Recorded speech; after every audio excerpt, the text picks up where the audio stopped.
The living room of Jack Morrity's mansion was designed to intimidate. High ceilings, marble floors, cold enough to seep through shoes. Walls lined with abstract art worth more than most people lives. Floor-to-ceiling windows overlooked the city like it belonged to him alone.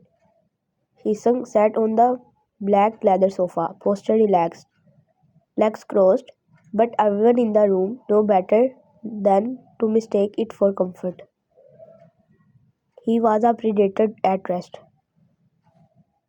Two of his guards stood behind him, dressed in black, hands clasped in front of them, eyes scanning every corner. His assistant, Minje, stood slightly to the side, tablet tucked under his arm, expression unreadable. Across from them sat Jack. Jack Mority leaned back in his chair, fingers tapping lazily against the armrest. He wore a smug smile, the kind that came from knowing he had already lost, but wanted to pretend he hadn't. Between them. A glass table held documents that could end wars or start them. You are surprisingly calm for someone who is about to lose half his pots. Jack said casually, lifting his glass of whiskey. Hisung didn't look up from his phone. Calm isn't the word, Hisung replied, voice smooth, controlled. I am bored. Jack chuckled. You always were arrogant. Hisung finally looked up. His eyes were dark, sharp, calculating. And you, he said softly, were always stupid enough to challenge me. The room went silent. Jack's guards stiffened. Hisung didn't move an inch. Jack cleared his throat and leaned forward, picking up the contract. Let's not make this dramatic. You get what you want. I keep my life. Sounds fair. Minje stepped forward. You violated the agreement first. This negotiation is mercy. Jack smirked. Call it whatever, help you sleep. He signed. The scratch of the pen against paper echoed louder than it should have. Hisung watched without emotion. When Jack slid the documents across the table, Minje collected them, flipping through each page carefully before giving a small nod. It's done, Minje said. Jack exhaled, forcing a smile. Well then, we should celebrate. Hisung stood instantly. No. Jack raised a brow. One drink for all time's sake. Hisung hated that phrase, old times. He didn't like sitting in enemy territory longer than necessary. Didn't like pretending civility with men who would stab him the moment his back turned. But declining now would only give Jack the satisfaction of thinking he'd rattled him. Hisung sat back down. One drink.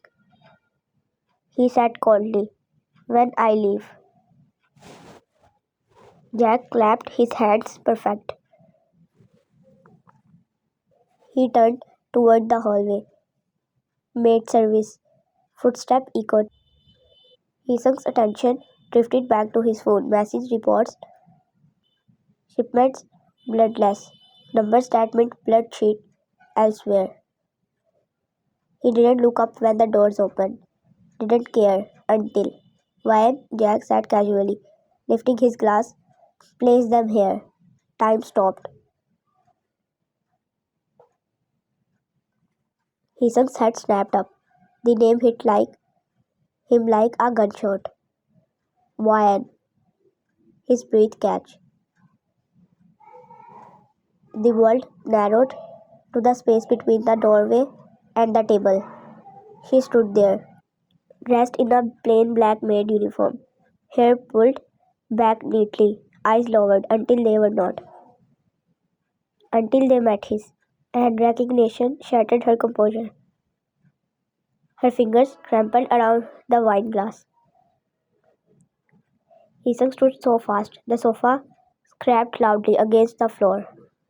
Shock flooded his face first, then disbelief, then something dangerously close to relief and rage and heartbreak all at once.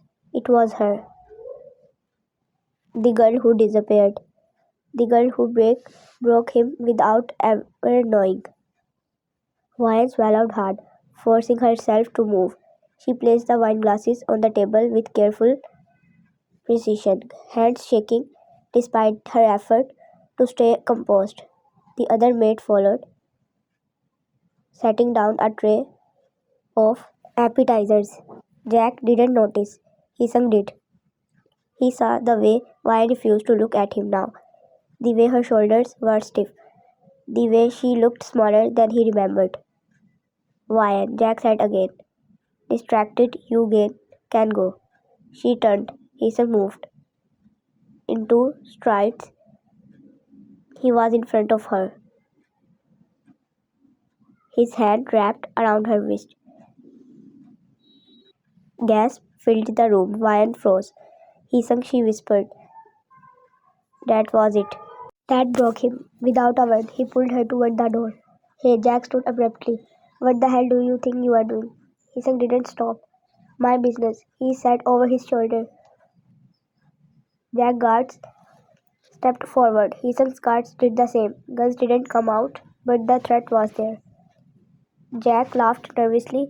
You can't just. Hisung turned. His eyes were lethal. I just did. He dragged Wyatt out of the mansion without asking permission, without explaining, without looking back. The gates of Jack Moriti's mansion closed behind them with a heavy clang. It sounded final. Wyatt stumbled slightly as Season pulled her toward his car. His grip firm but not painful, like he was afraid that if he loosened it even a little, she would disappear again. Neither of them spoke. The night air was cold, sharp. It cut through the thin fabric of her uniform, but she didn't shiver. She was too busy trying to breathe. The guards opened the car doors immediately. Hisung pushed her inside first. She sat stiffly, hands folded in her lap, eyes fixed on the space between her shoes. The door shut, another door followed. Then the car moved. The city lights blurred past the window, but Wyatt didn't see them. She felt him beside her, close, too close. His presence filled the car, familiar and terrifying at the same time. The same scent, the same quiet dominance. The same man who once held her hand like it was something precious. And now, silence. No accusations, no questions, no anger. That was worse. Isang stared straight ahead, jaw clenched so tightly it ached. His hands were folded together, knuckles white, resting on his thigh. He hadn't looked at her once since they left. Vian opened her mouth, closed it. What was she supposed to say? I am sorry I disappeared. I thought I was not good enough. I loved you too much to stay. None of it sounded right. Minutes passed. The car felt smaller with every breath. She shifted slightly. The fabric of her uniform rustled softly. Isang noticed his fingers twitched. Still, he said nothing. Wyatt finally whispered. Isang. The car slowed, then stopped. Isang inhaled sharply, like her voice physically hurt him. Don't, he said quietly. The word wasn't harsh. It was controlled. Dangerously so. He nodded even though he was not looking. The rest of the ride passed in silence. When the gates of his mansion opened, Wine's heart sank. This place was nothing like Jack's. No unnecessary luxury, no loud arrogance. It was waste, yes, but orderly, cold, powerful, just like him. The car stopped again. Hisung stepped out first. The guards opened her door. He hesitated. Hisung turned back. For once, he said, voice low, don't disappear on me again. Her chest tightened. She stepped out.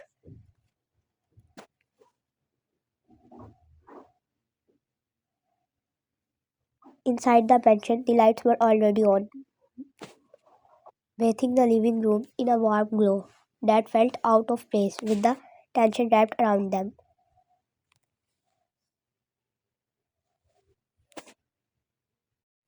The guards dispersed silently. Minjay was not there. It was just them. Wyatt stood in the center of the room, fingers twisting together, shoulders drawn inward like she was trying to make herself smaller. Hisung stood a few steps away, facing her, really looking at her now. He was thinner.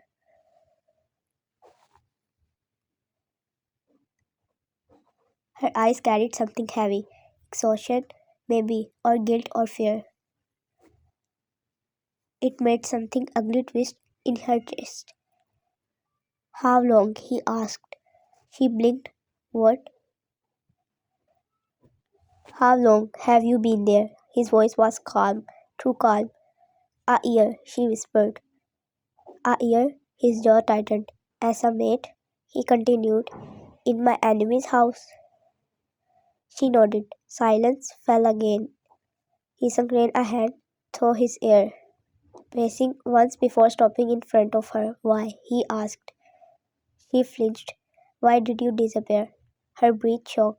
He remembered that day, graduation, the park, the ring hidden in his pocket, the messages unanswered, the weeks of searching, the months of rage, the years of emptiness. I waited, he said quietly. You didn't come. Wyan's eyes filled instantly. I know, she whispered.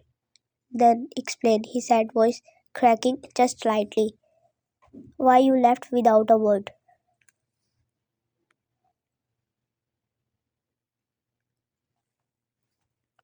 She looked up at him, then really looked, and he saw it. The shame. I thought her voice broke. She swallowed. I thought I didn't deserve you. He froze. What? You were becoming someone powerful. She continued, words spilling now.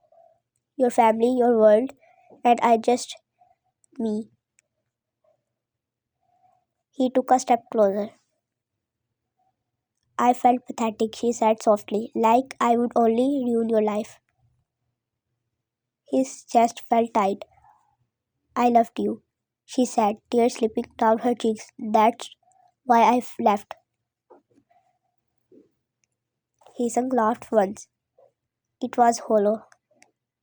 I was going to propose to you, he said. Her breath left her body. I had the ring, he continued, that day in the park. Her knees almost gave out. I waited, he repeated. And when you didn't come, I thought you chose to leave. He shook her head violently. I didn't choose anyone else. I chose to disappear. He stepped closer until there were barely any space between them. You don't get to decide my worth, he said softly, and you don't get to decide whether you belong with me. She looked up at him, tears blurring her vision. I am not letting you go, he said. No angry, not demanding. Certain, not again. He reached out slowly, hesitating for a half a second, then rested his hand against her cheek.